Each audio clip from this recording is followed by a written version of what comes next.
Welcome to Lecture 9 of PS201 Seven-Step Problem Solving, the final lecture in this course. This lecture is titled, Putting It All Together. Over the previous 8 lectures, we have built a complete analytical framework, one step at a time. Today we walk the entire framework through a single, realistic, messy case, and we do it at the pace and with the complications that a real project actually involves. The goal is not to add new concepts. The goal is to make the existing ones automatic. Here is the course roadmap for the final time. All 9 lectures are visible. We have completed definition, disaggregation, prioritization, work planning, analysis, synthesis, and communication. Today is the integration lecture, the one that shows how the 7 steps operate as a system rather than as 7 separate tools. A framework is only as useful as the discipline with which it is applied. This lecture is about building that discipline. The 7 steps of the framework are not a linear checklist that you complete once and then discard. They form a cycle. A project begins with definition, moves through disaggregation and prioritization, then through planning and analysis, then through synthesis and communication. But new data from the analysis phase may send you back to reprioritize. A stakeholder reaction in the communication phase may send you back to revise the synthesis. The framework is a guide for navigating complexity, and skilled practitioners move through it fluidly, not mechanically. Real project briefs are rarely clean. They arrive in fragments: an email from a CEO, a conversation in a corridor, a board paper that raises more questions than it answers. The Northmart brief that opens this case study is typical of the genre. The CEO asks why the company is losing market share. That is the entire brief. No data attached. No scope defined. No success criteria agreed. No timeline specified. A framework that only works on clean briefs is not a framework, it is a set of instructions for an ideal world that does not exist. The second challenge in the Northmart brief is the absence of scope. Why are we losing market share is a question without boundaries. Over what time period? In which geographies? Relative to which competitors? Using what definition of market share, value, volume, or customer count? Without a defined scope, every branch of the issue tree is potentially in play, and the work could expand indefinitely. Step 1 of the framework, defining the problem, exists precisely to impose boundaries on an unbounded question. The first task is not to answer the brief. The first task is to negotiate its scope. The third complication is competing hypotheses. The Northmart board has 3 different views about the cause of the problem. One director believes it is a pricing issue, competitors are undercutting on key product categories. Another believes it is a service quality issue, stores are understaffed and customers are defecting. A third believes it is a digital issue, the absence of an online channel is costing Northmart customers who have migrated to click and collect competitors. Each hypothesis is plausible. None is supported by data. The issue tree must accommodate all 3 without being contaminated by any one of them. The fourth complication is incomplete data. 2 of Northmart's 6 business units, the 2 most recently acquired stores, are operating on a separate financial reporting system and will not have their data migrated to the central management accounts for another 3 months. This means that 20% of the store network is analytically inaccessible through the primary data channel. The work plan must account for this gap. Either the analysis is scoped to exclude the 2 stores, with explicit acknowledgement of the limitation, or a proxy data source is used. Applying step 1 to the Northmart brief, define the problem. The CEO's question, why are we losing market share? Is reformulated as a precise problem statement. Northmart's operating margin has declined from 18% to 11% over 24 months, against a target of 16%, and this decline must be reversed within 12 months. This statement names the metric, the magnitude, the timeline, and the target. It converts an open question into a bounded analytical problem. It also implicitly narrows the scope. The focus is margin, not market share per se, because margin decline is the metric the CEO and board care most about. Applying step 2, disaggregate the problem. The level 1 issue tree has two branches, revenue and cost, derived from the profit equation.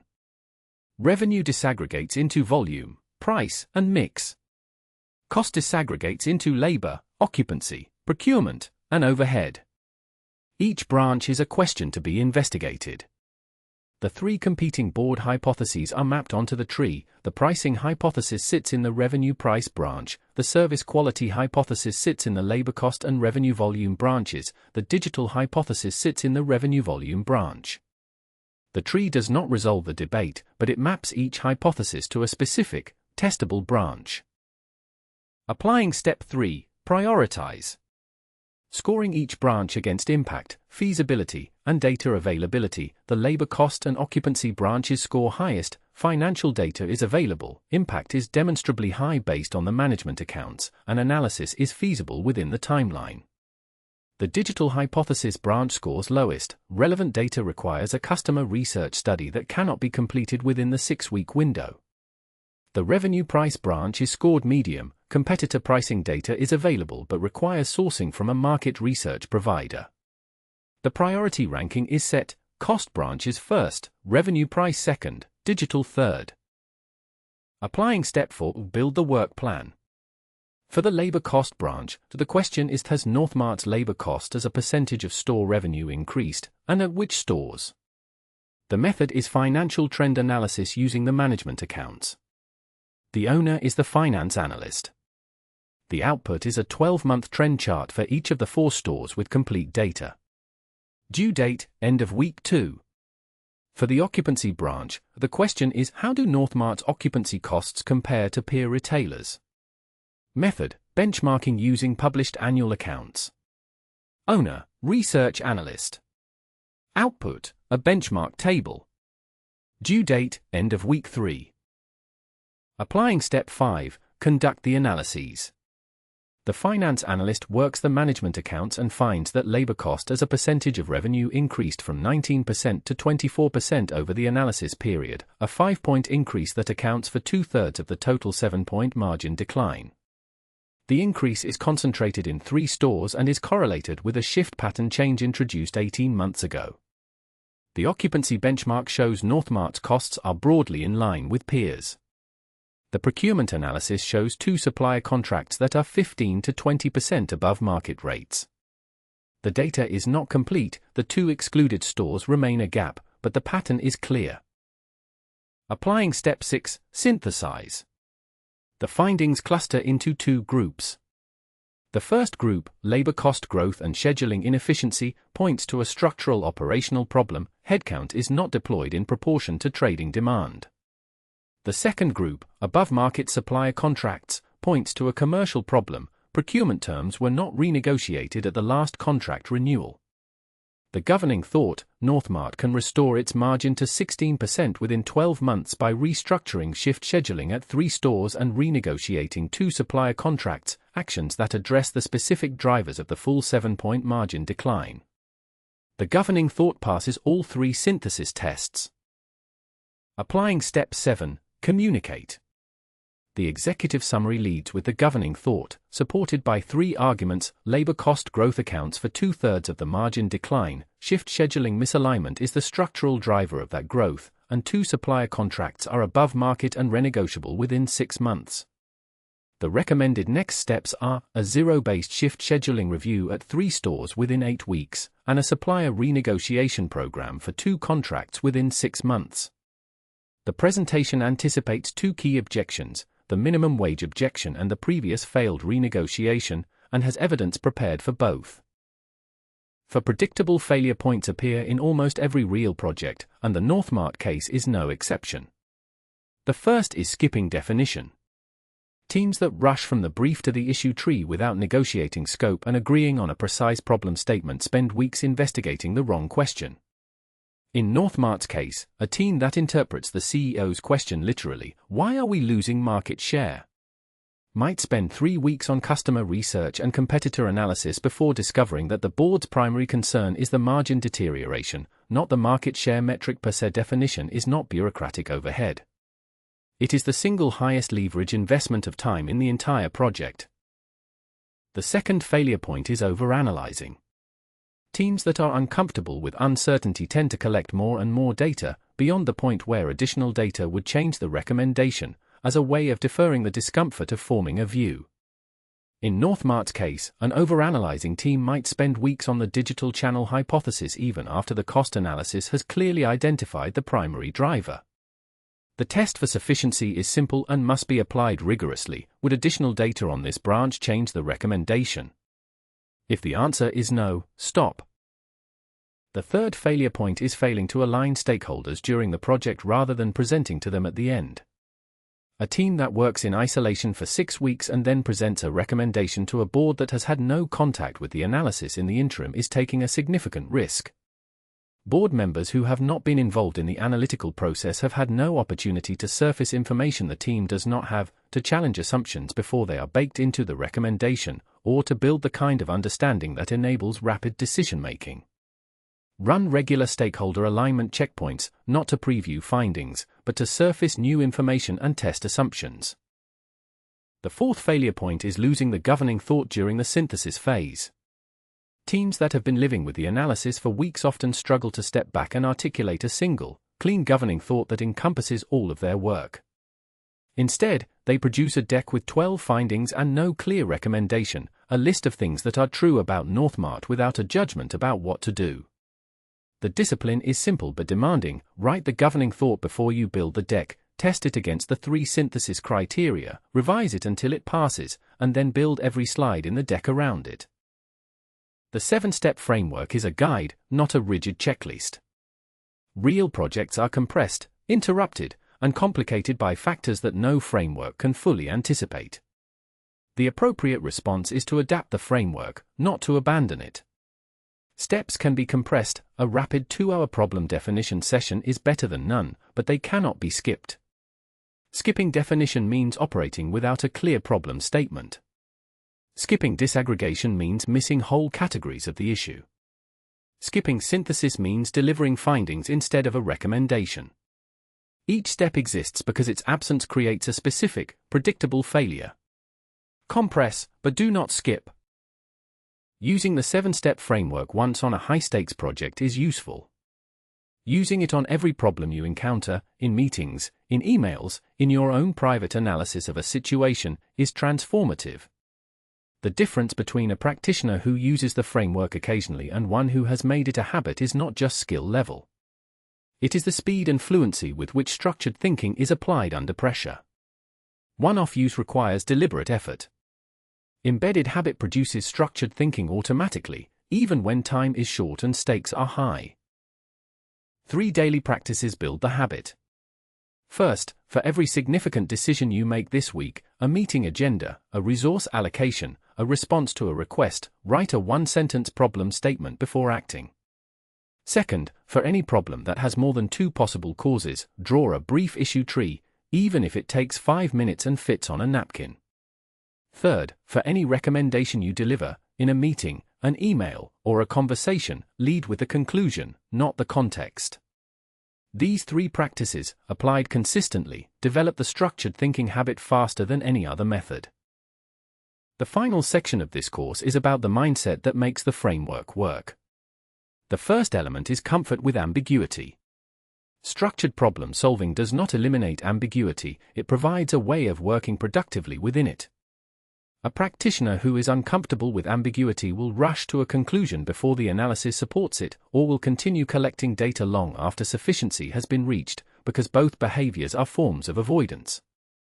The structured thinker accepts ambiguity as the normal condition of complex problems and treats the framework as a tool for navigating it, not for eliminating it. The second element is hypothesis-first thinking. Experienced practitioners approach every problem with a provisional view, a hypothesis about where the answer might lie. The hypothesis is not a conclusion, it is a starting position that disciplines the analytical process. It tells you where to look first, what evidence would confirm or deny it, and when to revise. Hypothesis-first thinking is the opposite of hypothesis-last thinking, where the analyst suspends all judgment until all data is in. Hypothesis-last thinking is slower, less focused, and less likely to produce a clear recommendation. The third element is the commitment to rigor over speed. The framework creates discipline, but it also creates pressure because working through 7 steps properly takes time. The temptation, under time pressure, is to skip the steps that feel like overhead, the problem definition, the MIS check, the ghost slide review, and get to the analysis quickly. Resisting that temptation is a mindset choice. The steps that feel like overhead are not overhead. They are the quality controls that prevent the expensive rework that always follows when they are omitted. The fourth element is treating communication as a professional skill, not a final formality. Many technically skilled analysts underestimate the difficulty of communicating recommendations effectively. They believe that a sound analysis speaks for itself. It does not. The quality of the communication determines whether the analysis produces action or produces a report that is read once and filed. Communication skill, structuring arguments, anticipating objections, adapting to the room, is learnable. It requires practice, feedback, and the same deliberate discipline that builds any other professional capability. The first takeaway: the 7 steps form a cycle, not a checklist. New data may require you to reprioritize. A stakeholder reaction may require you to revise the synthesis. The framework is not a sequence to be completed and put away, it is a disciplined way of thinking that is applied repeatedly, across every phase of a project. Each time you apply it, you become faster, more fluent, and more confident in your judgment. The second takeaway: for failure points recur in almost every real project: skipping definition, overanalyzing, failing to align stakeholders, and losing the governing thought. Knowing these failure points in advance is a significant advantage. You can guard against each one explicitly, invest in definition, apply the sufficiency test aggressively, run regular stakeholder checkpoints, and write the governing thought before building the deck. Awareness of the failure points is not sufficient protection against them, only deliberate practice is. The third takeaway: the mindset is as important as the method. Comfort with ambiguity, hypothesis-first thinking, rigor over speed, and communication as a skill, these are not soft skills that supplement the framework. They are the conditions under which the framework actually works. A practitioner who has the method but not the mindset will apply the steps mechanically and produce mediocre results. A practitioner who has both will apply the framework with judgment, adapt it to the specific demands of each situation, and consistently produce recommendations that drive decisions and deliver results. Here is the first discussion question for this final lecture. Think about the most complex analytical problem you have faced, in work, in study, or in a personal context. Walk through how you would apply the 7-step framework to that problem. Where would it add the most value? Which step would be hardest to apply in that specific context, and why? Be specific about what makes that step difficult: the data, the stakeholders, the politics, or the nature of the problem itself. The second question. Of the 4 failure points discussed, skipping definition, overanalyzing, failing to align stakeholders, and losing the governing thought, which one do you think is most dangerous in the context of the organization or industry you work in? What specific conditions in that context make that failure point particularly likely? And what specific practice would you put in place to guard against it? The final question of the course. Looking back across all 9 lectures, which single concept, tool, or habit do you intend to apply immediately in your work? Be specific, not "I will think more structurally," but "I will write a 1-sentence problem statement before every project meeting." Share your commitment with the group. And in 6 months' time, revisit this course. The framework will look different after you have applied it under real conditions, and the rereading will be more valuable than the first reading ever was.